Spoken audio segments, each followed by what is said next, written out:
လေရင်မှုကတော့ဒီနေ့ဟုတ်ကျွန်တော်3ရက်တော့ရောက်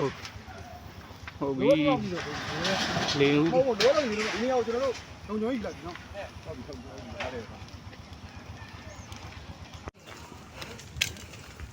ဒါတောင်းပါည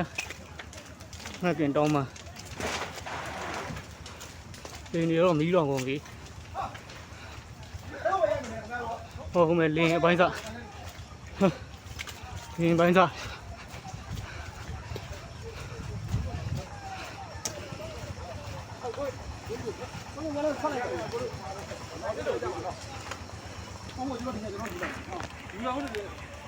တော့ရကျွန်တော်ထွက်လိုက်တယ်ဟုတ်တယ်ထွက်တယ်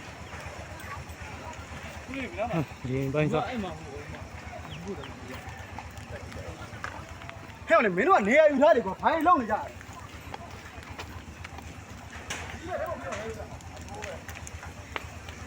တော့ဝင်တယ်